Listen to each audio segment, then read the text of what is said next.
Oh, awesome. And Slightly thrilling every time we get to do that. yeah, it's kind of thrilling because it's like I'm still amazed that it works. I know it's kind of an amazing, I don't know, it's just amazing that we can kind of have that capacity to instantly be streaming from just our chit chat. Well, Ben, bring us in, do our intro. Wait. I got to tweet the YouTube live link first. Okay. Besides, we can't start until 5. Oh, I guess this is all just the pregame show. You know? I've been wondering, I don't have ESPN or cable, and I've been wondering what the hell ESPN has been like, or like any of the sports channels have been doing for any of this. Yeah, it's true. Like, what is the sporting content of the coronavirus? Oh, Maggie Feldman is telling us that they're literally playing old games nonstop. That's actually amazing. Really? That's. Can we bring Maggie into this? Because Maggie's good fun. Is she? I don't know Maggie. That would be great. Maggie should join us. She should have a drink with us. Marble racing? There's marble racing? This is crazy. Hello, friends. We're going to do a switcheroo. Eric's Oh, you're in a car. Well, we were dropping off, some stuff for Quinta. Oh my goodness. Excellent. All right. We're going to switch, and I'll be I will sit quietly in the corner. This is going to be great. So for those of you who don't know Maggie Feldman-Pilch, Maggie is the entrepreneurial spirit behind the NatSec Girls Squad, which is a network of mostly, but not exclusively, younger women in national security who put on all sorts of events, get each other, help each other with job stuff, and generally increase diversity in the national security space by being awesome. And I am very proud to be on Maggie's board. What am I not saying about you? Also, Maggie sings. She's a lyric soprano, and we sometimes work out together. Is that a fair introduction? I feel like that's the best introduction anyone's ever given me, and I wish you had we known each other at the time of me becoming a bat mitzvah, that would have been like my right, because that was like the kind of speech you give at somebody's bat mitzvah. Yeah, it was great. It's anyway. Please back me up on this, Maggie, that we in no way pre-caucused any of this. And oh no, none at all.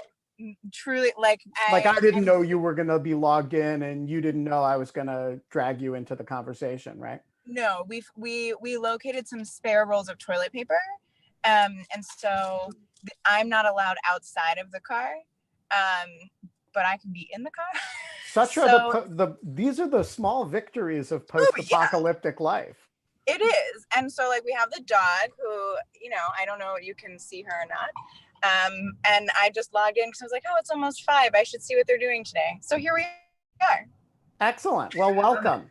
Thanks, friend. I guess now that we've drifted into 5 o'clock, we should introduce.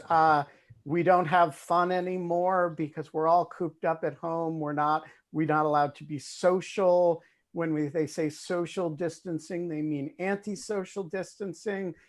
Everything sucks in life, but in lieu of fun, we can have a Zoom meeting with Kate Klonick and whoever we drag into the conversation, and we can always have scotch. So welcome all to In Lieu of Fun, to those who are joining us live on Zoom, and to those who are joining us live on YouTube. As we started yesterday, if you have a question or a comment, or you want to get in on the conversation, use that Q&A function. I was using the raise your hand function, except that some people have apparently been Zoom bombing, and they raise their hands, and then when you call on them, they scream racist stuff, and so we have to do a little bit of screening. Somebody tried to Zoom bomb yesterday's which, we had a high school student on. That's super uncool. So somebody wrote in on the chat with a whole lot of racial epithets. And so we're not going to just pull people in off the chat. I'm actually not even going to look at the chat except to communicate with Kate. But if you want to get in on the conversation, just use that Q&A button, and we can bring you in.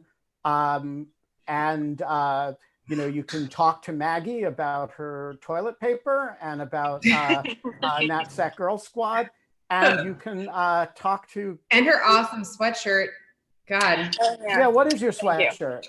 Oh, my sweatshirt. It says, "If you are neutral in situations of injustice, you have chosen the side of the oppressor." Yeah. So clearly I'm not in my work clothes. So I have a question about that. Yeah. Is that a general argument against pacifism? Yes. Interesting. I think. Okay. I mean, I actually think it is at some level, but yeah, I mean, there's this sad yet to me funny story about me in which someone was like, "Hey, take this fake online quiz I made for you about places where we should have like some sort of US-backed intervention and see who's more of a hawk, you or John McCain," and it was me. So yeah. Excellent. Neocon radical Maggie Feldman-Pilch here. That's kind of amazing. All right, Kate, how are you doing today? I'm good. I just I don't know. I spent the whole first part of the day sleeping and then not looking at my screen once I woke up, and gardening. 30 minutes, 45 minutes of chatting before this. So I want to raise with you the question that you and Maggie, jump in here. I want to raise the question that we were talking about with Danielle before our tech disaster the other day, which is, do we have to redefine like negativity about screen time now? If the only opportunities to socialize are to be on your computer, if the only opportunities to have an academic discussion about a paper that you're writing is a kind of virtual meeting, if all of these things that we used to do in person are now done by Zoom, should we reevaluate, like, if you have 6 hours of screen time a day, we would normally say that's a bad thing, you're spending too much time in front of your screen. Do we have to change that number completely in light of, like, you and I would normally just get together and have a drink? Or I know, and this would count as like not my screen time, seeing you. Right. and so like, I just don't know how to count, like, what counts as wasting time now and what counts as being productive. Yeah. I don't know, Maggie, do you have feelings? So I'm thinking about that. We're having this conversation in the car because, my partner in crime here may disagree with me. But so today is my little brother's 4th birthday. And I don't love the fact that he already knows how to use an iPad, right?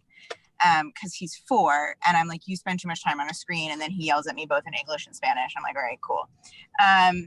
But today, because I couldn't be there to celebrate his 4th birthday with him, I was really glad that he knew how to use an iPad, right? So I don't know, like, I guess one of the things to me is like, it's not just the screen time. It's like, is it screen time, but you're sitting in front of your desk versus like, are you outside for a socially distanced walk, Zooming on your phone? Yeah. I mean, I think that what Danielle was saying, I think that you kind of got cut off of this part of the conversation, Ben, but what Danielle did say, and I completely agreed with, and I hope we can talk about it more with her on Monday, is like, what she did say was basically like, this is the end of internet exceptionalism. This is the end of the internet being a different space than real life. And this is the collapse of us all understanding that when we talk about speech online, we're just talking about speech full stop. And I completely agree with that. Like, and I think that translates and makes sense of your question about screen time. Like, I think that that's like a meaningful distinction. If how you can socialize is through screens, then like, who cares? Does it matter that it's through screens? Like, you know, are you calculating things based on like how much time you spend on on like the audio phone? Like why, like what are all of these? I think that we calculate screen time as kind of like a precious understanding at the cusp of a new technology of like not knowing how it's going to impact us long term and trying to make sense of it and be cautious, which I think is smart. But I think that maybe this will be just the thing that like pushes us forward.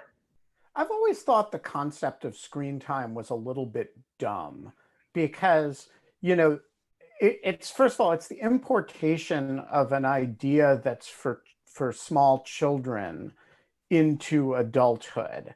And so like we say, oh, this 3-year-old shouldn't get a lot of screen time.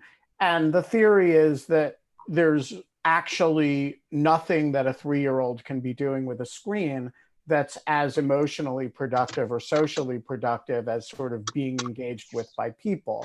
But, you know, I'm like, when I read the New York Times, I'm doing it on a screen. And when I, you know, I just downloaded today all the speeches of Attorney General Ed Levy back from the 1970s. And like, you can't see, but Maggie put herself on mute and I'm sitting here because you can't, because there's not side-by-side facial things, but like both Maggie and I winced at the same time. Well, you know, like I'm thinking about writing a book about Ed Levy. And so I figured I should read his speeches, but I didn't like... Another book written now? Oh God, okay. I mean, I gotta, you know, keep myself busy. I'm thinking about it. I haven't decided to do it, but I'm thinking about writing a book about Ed Levy.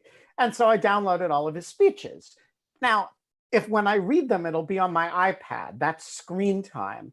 But that's a stupid, like, that's like, what does it matter if I read them in a leather-bound book or read them on the iPad? It's a question, like, or on a, you know, scroll with like written on parchment, right? It's the nature of the text is what's important, not the nature of the medium through which the text is conveyed. But I do think the percentage of our screen time that has gone from meaningless, you know, garbage activity to very substantive, really important, meaningful activity for us, from, you know, reading the speeches of Edward Levy, if they don't make you wince, to like conversations like this, that has changed. And I think it's changed like really suddenly. Yeah, I think that there's Andrew on the Q&A says Apple needs to shut down screen time reporting temporarily. I kind of like agree with that. Like I always thought it was right. I mean, I think that like what screen time reporting was a proxy for was like the time that was like filler time, of like filler time, wasting time on Twitter, and Twitter not being an essential news function or social function, and instead being like, you were supposed to be writing a paper or responding to emails meaningfully or teaching class. And like Twitter now is basically the equivalent of like walking down the hall to go get coffee and meeting or seeing your colleagues. And it's also the equivalent of like a meaningful coffee chat. And it's also the equivalent of picking up the New York Times and seeing what you want to read. I mean, I think it's all of those things. So Maggie, you are glitching out a little bit. I will be less glitchy very soon. Sorry. Okay, but I'm going to put you on mute so that you don't. So just like wave at me if you want to speak. Okay. All right. So we have a pretty cool question here from JD Quinichet, and I am going to promote JD Quinichet to panelists so that he, she, or it can ask the question of their choice. JD, can you turn on your camera so we can see and hear you? I have to remove the black tape. Hello. I don't know if you can hear me because I have Windows 10. We Can you hear me? you just fine. Yeah, you're coming through Wonderful. loud and clear. Hello. Hi, how are you? Good. I didn't expect to be here. Hey, Okay. welcome. Thank you. Thank you. So my question is this. I'm not a real, truly organized person. I'm a writer, for what that's worth. But the craziest thing for me has been not being able to plan. I can't plan a week ahead. I can't plan a month ahead. So my question is, what is the most jarring transition? You all have different lives from me. I have a 22-year-old who's in college, and I've always been a single mom. I just finished with my last 20, just turned 18 on March the 6th. So my purview is a bit different from you all's, but what has been the most jarring thing, the biggest transition? What are you really weirded out by?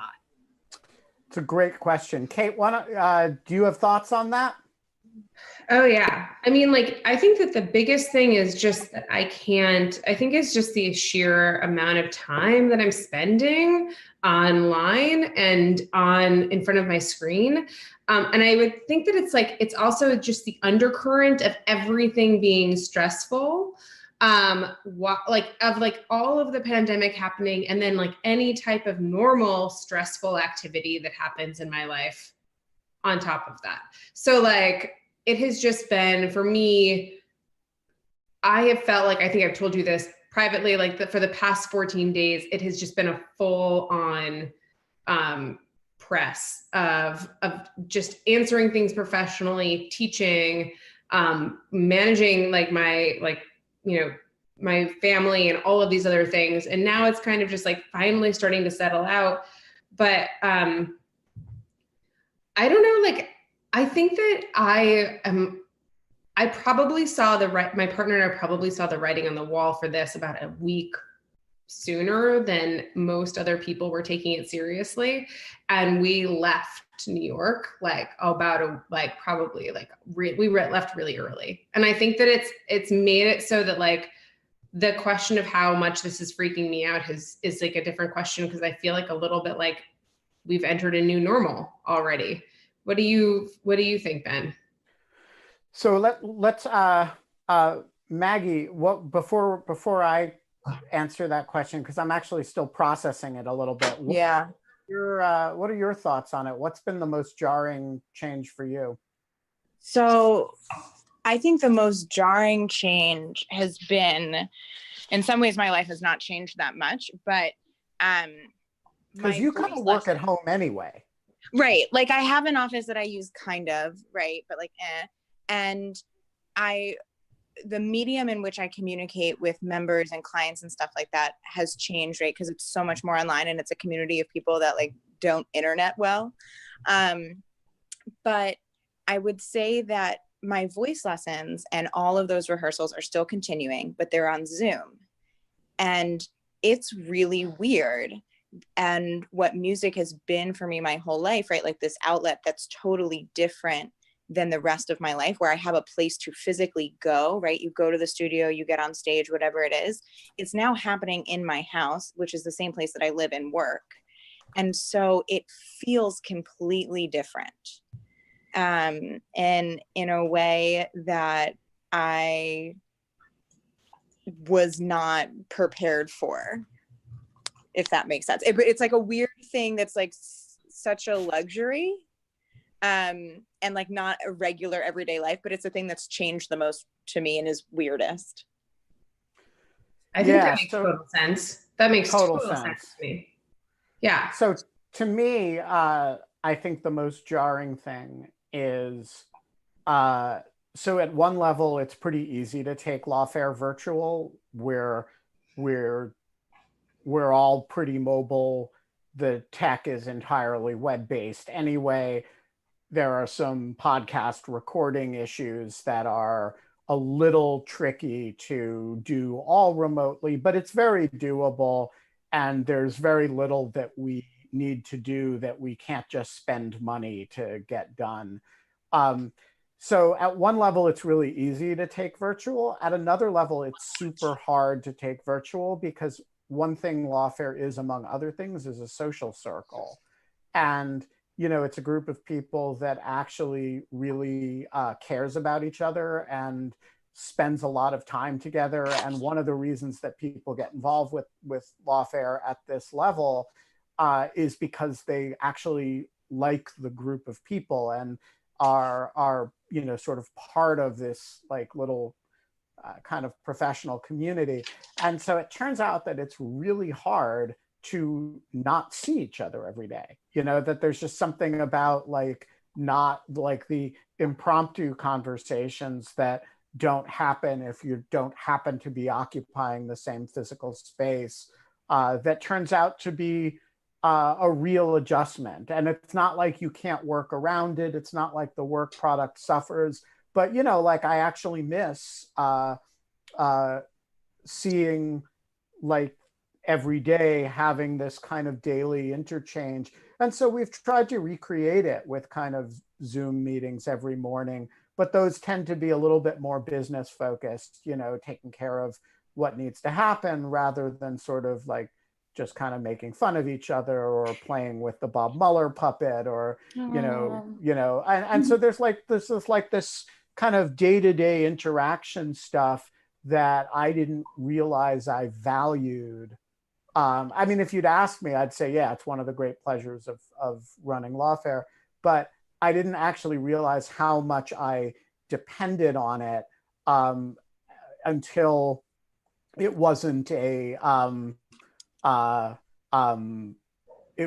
part of my day-to-day life anymore. So we have a surprise guest, which I was, I honestly didn't know. I never know who to expect to come on, but I certainly wasn't expecting Alex Stamos to join us. Alex, welcome to In Lieu of Fun. What are you doing these days in lieu of fun?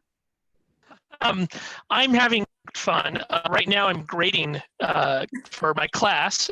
So Stanford delayed the end of the quarter by a couple of weeks. And so I had a final project that I had to make into a optional one, which really sucked because these students have been working for 10 weeks on these projects. And then in week 9, all of a sudden we made it optional.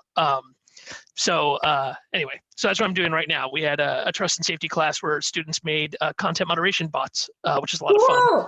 Cool. And so I have a whole Slack full of people testing it by mostly by putting in ethnic slurs about their own ethnicity. It's actually really awkward to watch 19-year-olds try to test these kinds of things in the environment of what a campus culture. So anyway, that's what I'm doing. That is fun. That's not in lieu of fun. So wait, we have to, there's so much there. We're going to have a lot of fun with this. So first of all, Alex, introduce yourself a little bit. Who are you for people who don't know your name? What do people need to know about Alex Stamos? Yes, an actor on Full House, despite the jokes to the contrary. No, so my name's Alex Stamos. I'm currently the director of a group called the Internet Observatory. So I'm a fake professor at Stanford teaching computer science and international policy classes. And we're doing a lot of research on disinformation. My previous job, I was the chief security officer of Facebook. So spent lots of time. I am footnoted in the Mueller report. Do you have a footnote, Ben? Are you in there? I show up very briefly. Yes. I think I show up only I actually need to check that because I may be confusing the Mueller report and one of the IG reports, but I think I show up in the Mueller report because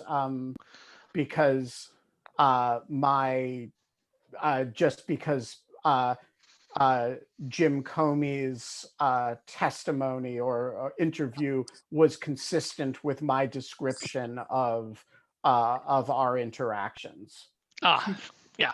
Well, so my friends Will Newland, Jen, and I all kind of joke that if we knew that our something we wrote was going to be attached, stapled to history forever, we would have done a little more time copy editing it. I guess you never know at the moment. So anyway. So wait, we got to talk about bots to do content moderation designed by 19-year-olds. But Kate, you're like, this is your field, like you do. I know. Like, I'm a little upset that I didn't know that this is what you were doing, Alex. This is amazing. Also, couldn't be more relevant as Facebook decides, and most platforms decide to take all the majority of their content moderation into bot form or into automated technology and algorithmic decision making instead of using human content moderators with the pandemic, because people don't really realize this, but the human beings that do a lot of content moderation sit in call centers. They can't do the work from home because they are reviewing people's private information on their screens. And in order to keep them from like taking a screenshot of your objectionable tweet and like blackmailing you with it or doing something else, they are supervised closely and have a lot of limits on like the software and things like that they can like send out like screenshots or take screenshots or send them out to other people. So they can't do it from home. Facebook decided to make most of it algorithmic. I haven't heard, we were supposed to have a call with the content moderation like group where we have like a listserv of people who study this all the time. I don't know if you were on it, Alex, but we were trying to figure out if basically this was this had like been a net bad or good for speech, or what the quality concerns were. What have you heard? And then also what are you seeing when you see like 19-year-olds try to address this problem? I mean, so there's no way it's a net good right now. I mean, sending the moderators home, right? But I mean, the machine learning is really actually pretty dumb. I think that's what I have to keep on telling people.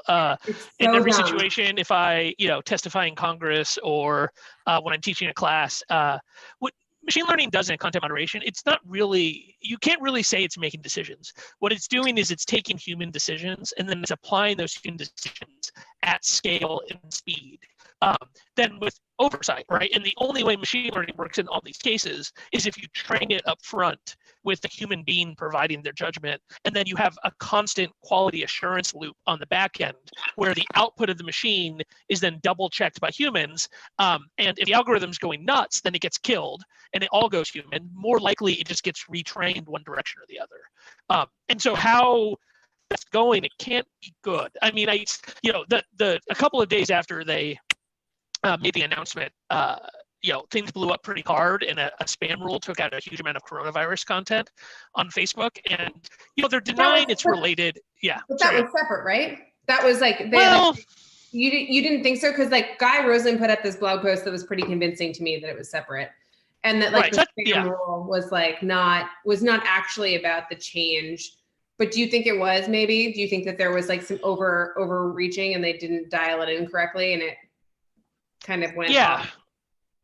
I mean, so the thing that does that, it's a system called Sigma. It's not much of a secret, actually. If you search for Sigma Facebook spam, what you'll find is a paper, a computer science paper, and a talk given by the engineers who built it. It's actually a really interesting technical system. It's built in Haskell, real time. It's incredibly computationally efficient based on the volume of activity. In fact, it has to be stateful. So for the CS people, it's actually a fun paper to read. But those kinds of incidents are interesting because you could see a situation in which if you have fewer humans that you're going to have to write more rules. And so it's possible that rule was simply that. I mean, certainly whatever they did, it either was written specifically for coronavirus or it picked up on the fact that people are now spamming using coronavirus as a tool. It's hard to predict, but these things, the chicken situation here, because all spam and all content moderation is adversarial, right? Everything you do is based upon the current activity by people, especially kind of professional actors.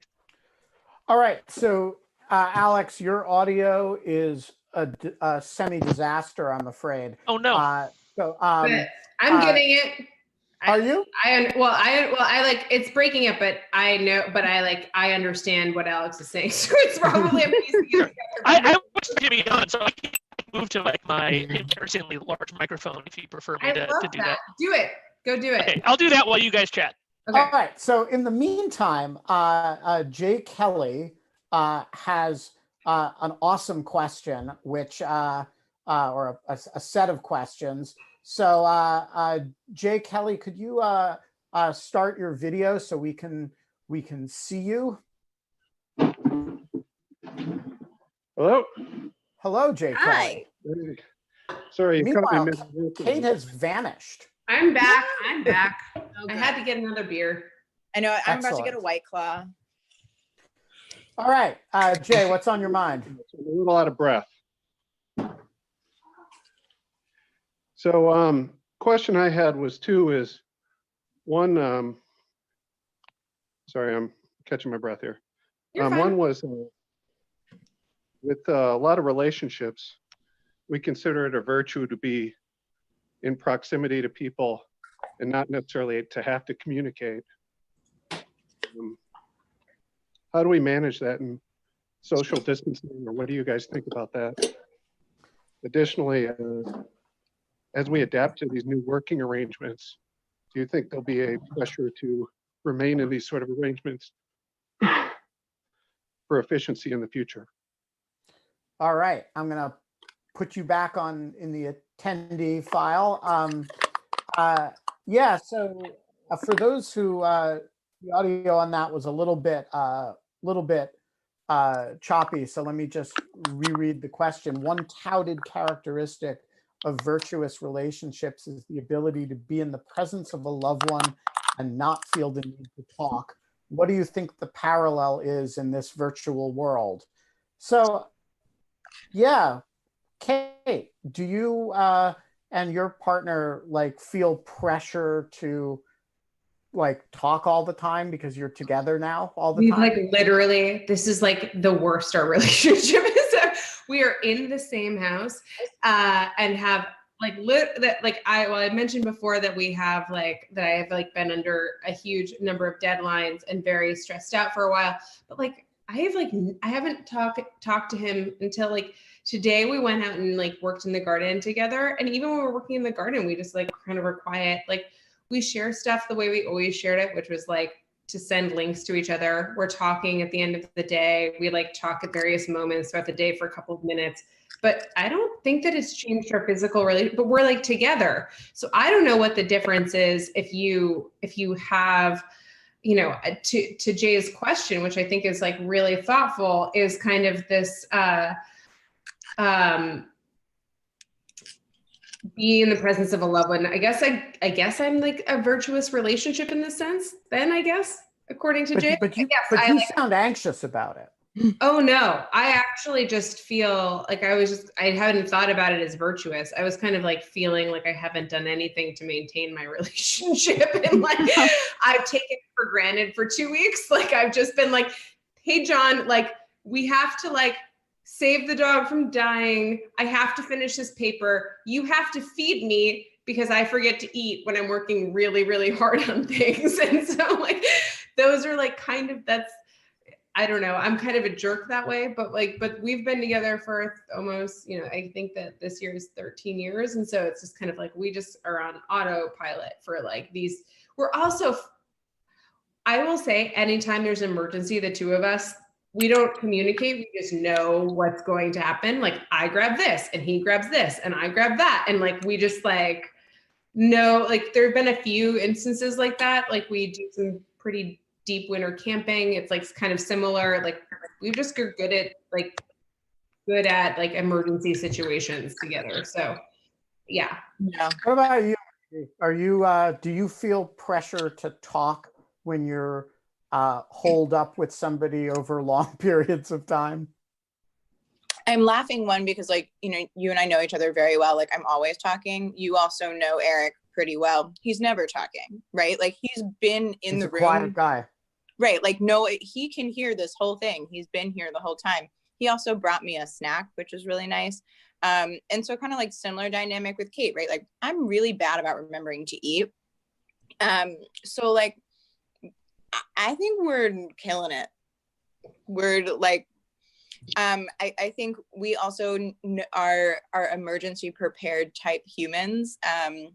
You know, and earlier today dropped Quinta off a whole pre-organized bag for emergency preparedness. And she's like, why do you have this? I was like, I can't explain it to you. Like, it's like, your prepper gene.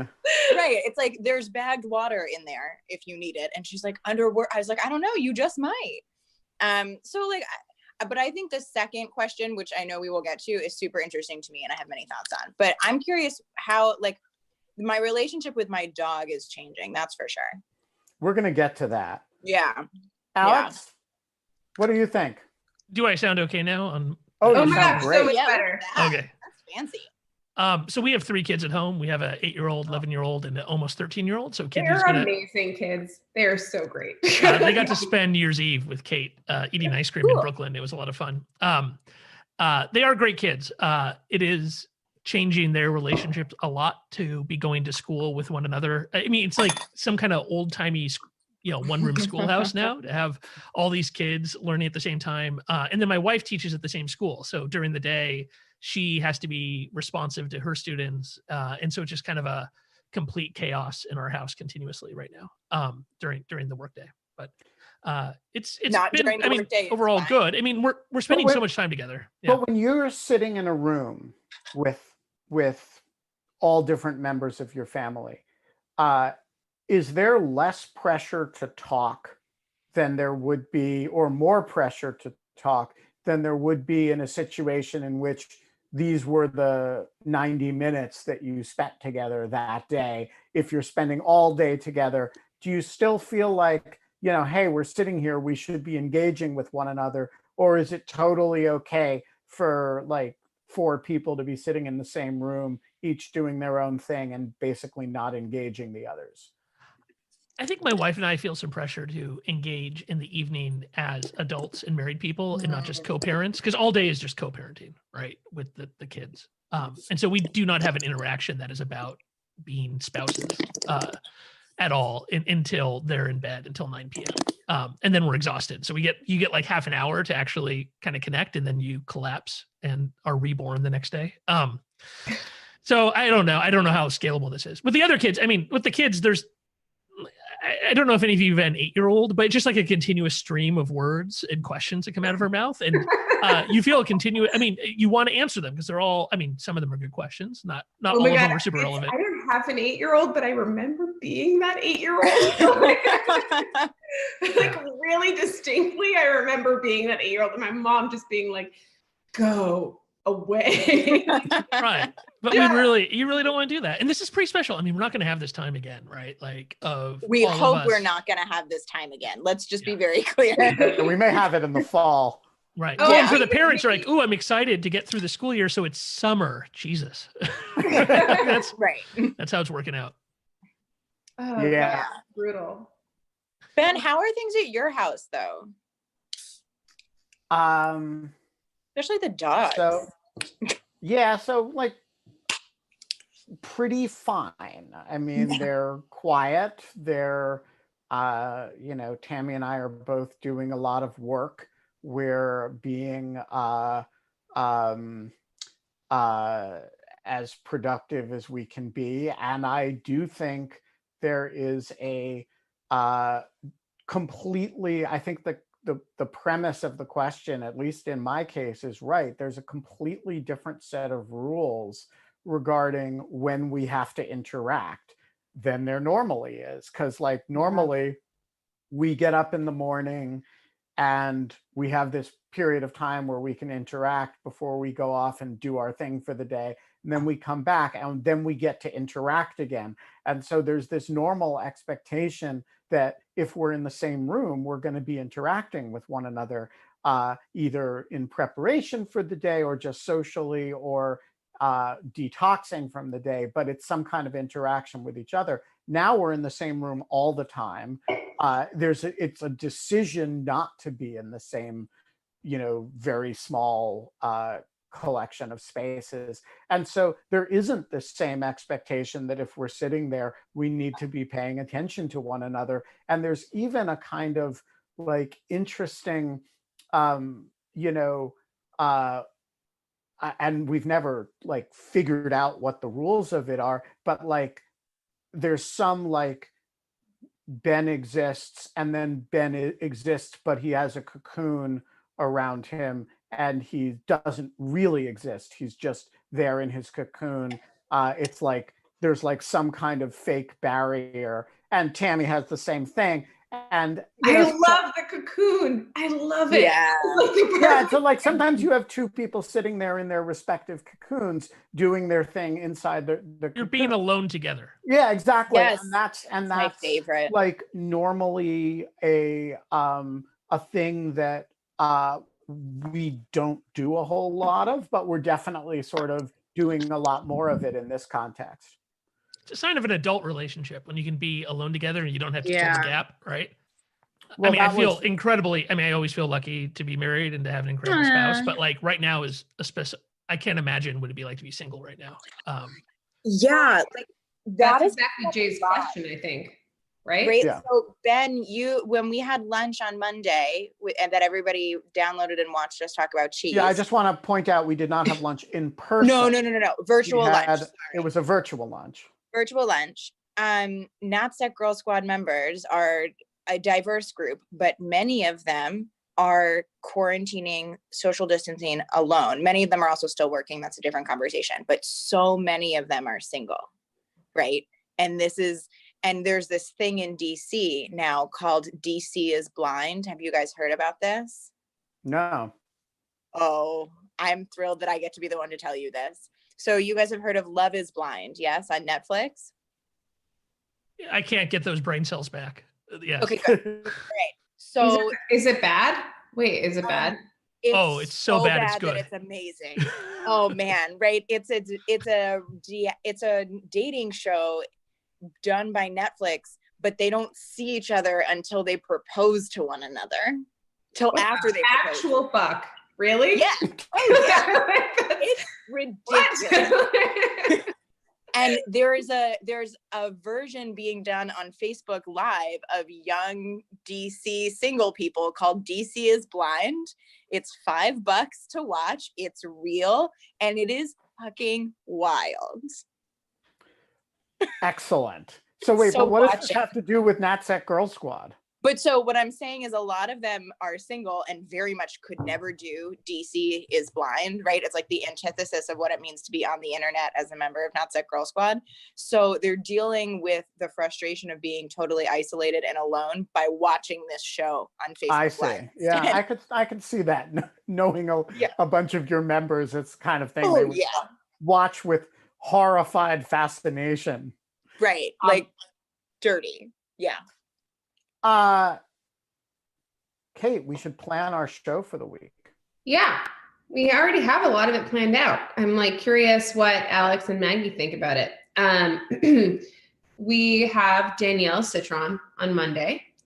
Awesome. She is going to be fantastic. And she's going to talk about kind of, I think, a lot of the stuff we talked about today. And just kind of also, I think that one of the things we're going to plumb into is how the internet and the social scape and the norms of the internet are going to change now that our lives collapse completely into the internet and there's not so much distance or refuge and anonymity or anything else, that there's just like you kind of live one life and you don't have one computer that you're working on at home and then one computer that you're working on at work to kind of make a physical demarcation. And so she's going to talk about that on Monday. And then who do we have on Tuesday, Ben? Tuesday we have Oren Kerr. Oh yeah. And we have no idea what Oren Kerr is going to talk about, but he was our original idea for our first guest, but we did that without consulting his schedule and the arrogance of thinking you can just invite somebody on Twitter, which is more than we did for either of you. We just kind of dragged you out of the audience. Yeah, all of a sudden my Zoom just said your camera's turning on. I was Yeah. like, am I wearing something?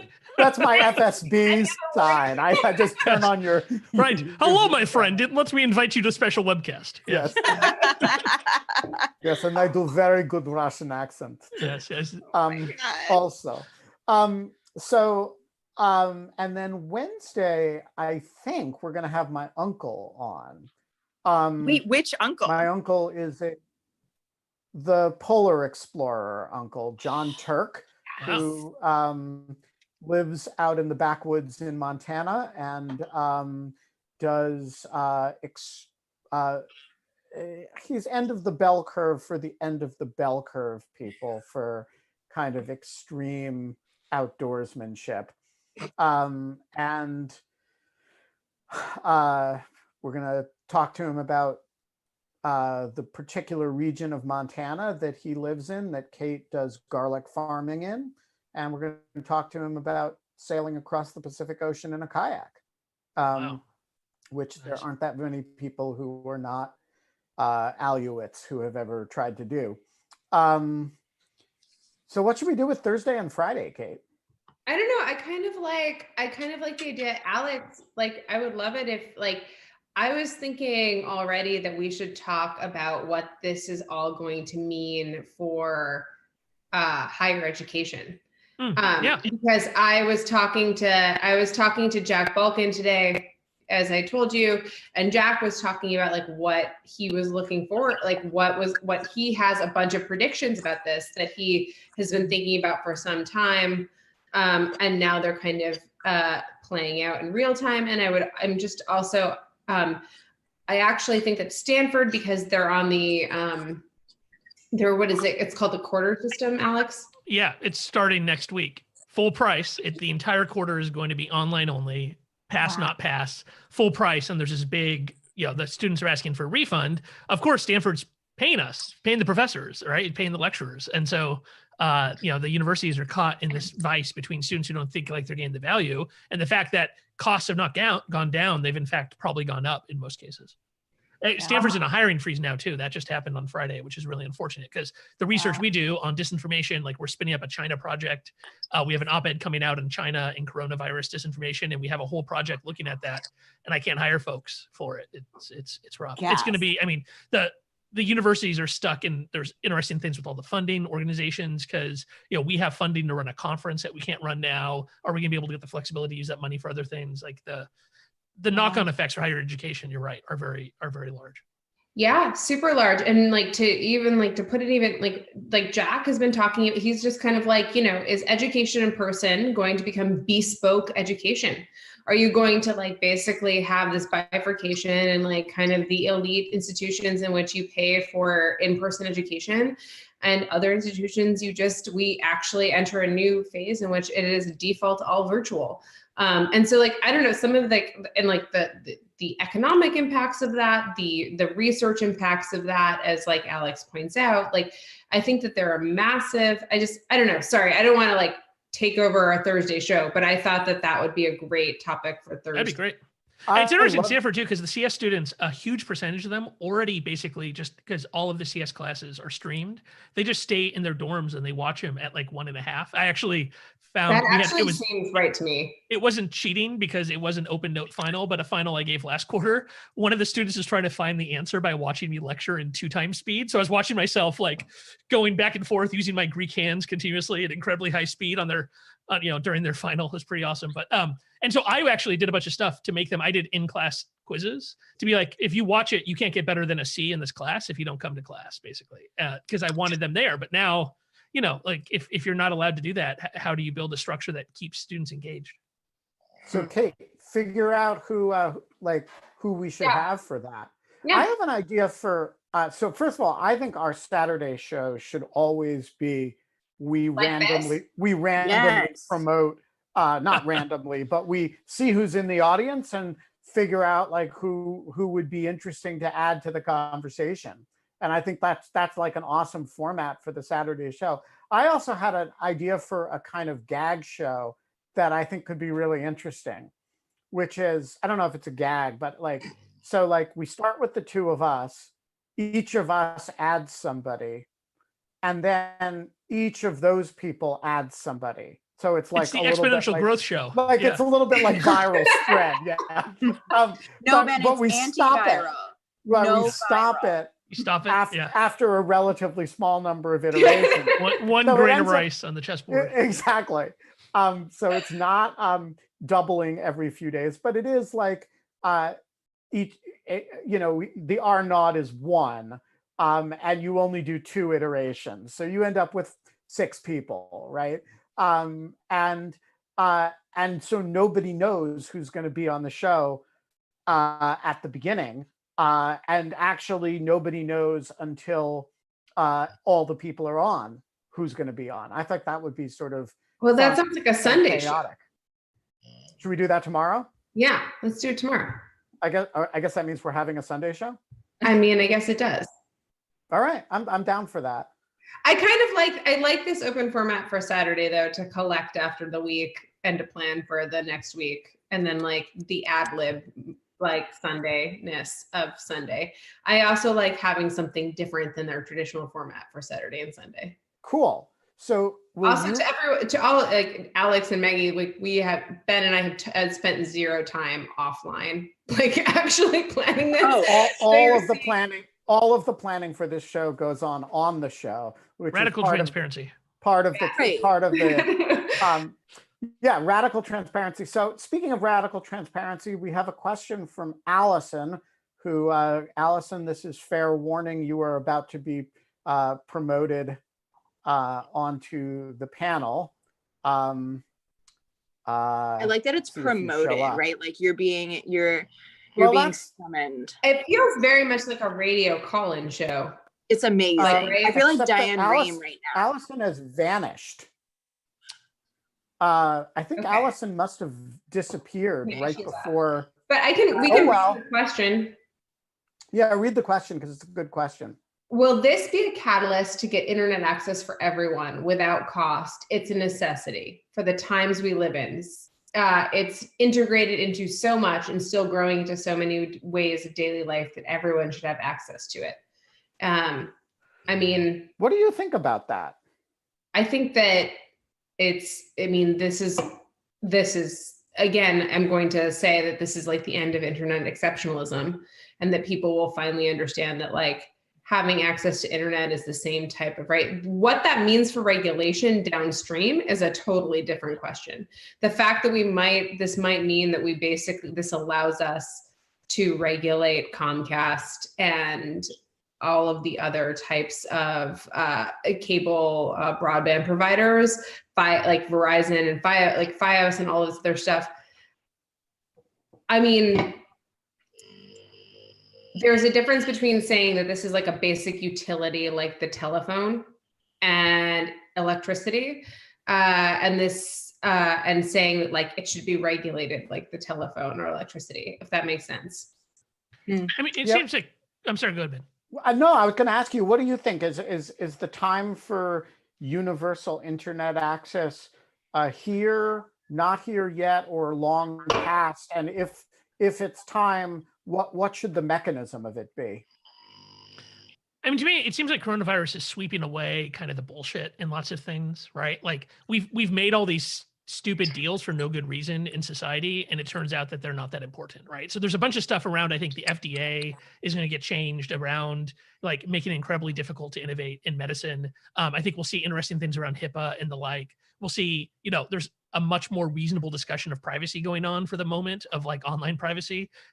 Traditionally you've had kind of these people who, talk about like online privacy rights without any discussion of what the actual trade-offs are. And now people have to look at a hard trade-off around contact tracing and the like. And for me, on the broadband side, like one of the least ethical and moral laws that have ever been passed at the state level around this has been banning municipal broadband, right? That you have the Comcast and the Verizon and the AT&Ts have gone out and their lobbyists have convinced states to prevent people from doing co-ops and citywide broadband. And it really does change your experience. So we're lucky enough, we have fiber to the premises here. It got put in last year. It took way too long, like heart of Silicon Valley, until 2019, we couldn't get fiber. Most people can't. And Comcast around here is destroyed right now. It is, the way that cable modems work, DOCSIS is all about over provisioning, right? That you end up selling 10 to 20 times as much bandwidth as you can actually handle. And so they're getting destroyed during the day right now. And people are having real trouble utilizing it. And so in that kind of situation, when now people are asking like, wait, why can't we have fiber? And it's because of a bunch of monopolistic stuff around municipal broadband, around access to poles. So, there's a bunch of states where they make it very difficult for new ISPs to start up because you can't get on their poles. Comcast and AT&T and such will make it difficult. I think all that's going to get swept away. It's going to be really difficult for a incumbent telecom that has fallen down during this for their lobbyists to go argue to some city council that some startup fiber optic company or some nonprofit co-op shouldn't have access. And that I think that should be a federal. Honestly, there should be a federal override that municipal broadband and co-op and nonprofit broadband is something that cannot be outlawed at the state level as long as you're following the same kind of regulatory rules as the big incumbents. That's where I think it should start. Allison, when you posed that question, you had no idea what a incredibly sophisticated and deep answer you were going to get. I only wish you were still on the live stream to hear it.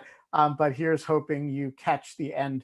If we see you on tomorrow's show or Mondays, I will I'll mention it so that you go back and listen on YouTube. Yeah. Yeah, and so we're just going to wrap up for today. But Alex, that was amazing. I learned so much from you every time I talk to you. Maggie, I loved getting to meet you. I love your radical sweatshirt. Thank you. And I should say hi to Alex and thank him for being so very nice to me in Munich, Germany, and helping me with some Not So Girl Squad internet trolls. So thanks, friend. It's funny to run into you on a Saturday on Zoom.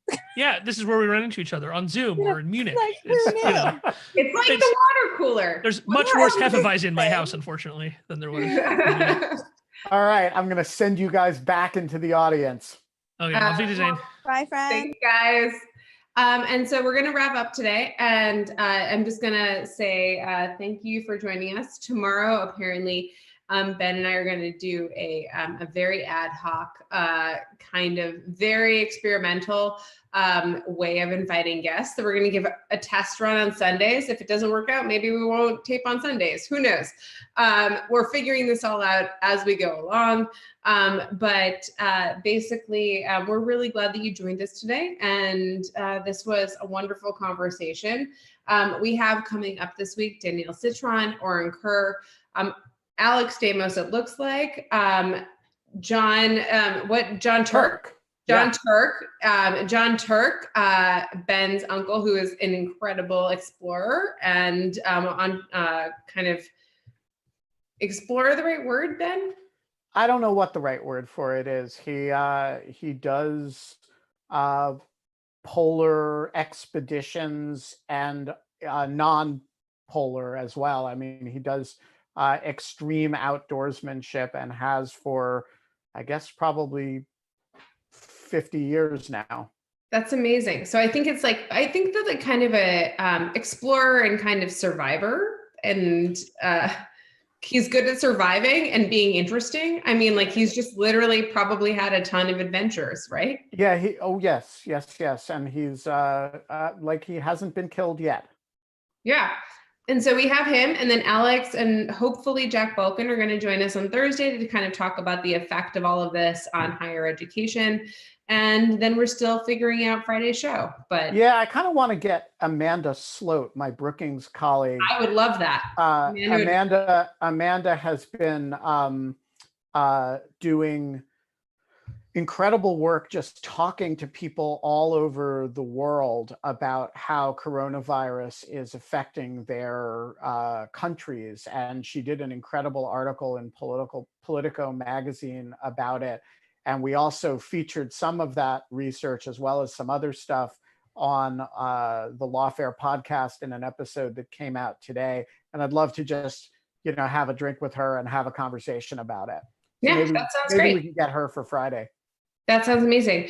And then looking forward, Carrie Goldberg sends us a message. It says, when are we going to do an episode on asshole tech companies? So we can probably figure out a way to work that in at some point. Yeah. Anytime you want to come on the show, Carrie. Yeah, anytime. I think that is exactly right. I would love to have Carrie on the show. She would be amazing. But I think I'm super amped for next week. I think it's gonna be this is gonna be fun. Yeah. And if it's not fun, it'll at least be in lieu of fun. It will. Is that our sign off now, Ben? I think it is. If it's not fun, at least there's scotch and it's in lieu of fun. Fun. Well, cheers to you. Yeah, here's to you. My scotch glass is empty, but I raise it in your direction. Yeah. I will see you tomorrow. Ciao. Bye.